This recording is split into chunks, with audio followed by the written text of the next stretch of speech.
அனைவருக்கும் வணக்கம். நான் உங்களிடம் ஒரு கதை புத்தகத்தை ஒட்டி சில தகவலை பகிர்ந்து கொள்ள ஆசைப்படுகிறேன்.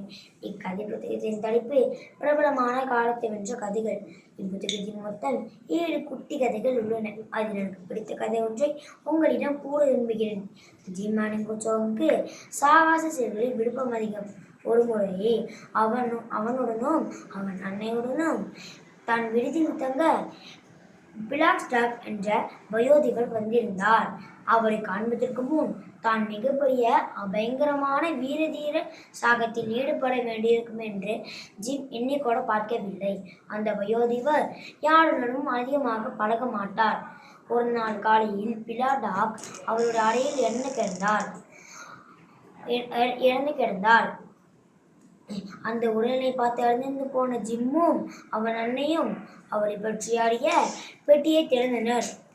அதில் ஒரு பழைய வரைபடம் இருந்தது. புதையல் இருக்கும் இடத்தை காட்டக்கூடிய வரைபடமாக தோன்றியது. ஜிம் உற்சாகம் அடைந்தான். தான் புதையலை தேடப் போவதாக அன்னையிடம் கூறினான். அதற்கு முன்பே அந்த கிராமத்தின் அதிகாரிகளை காண சென்றான்.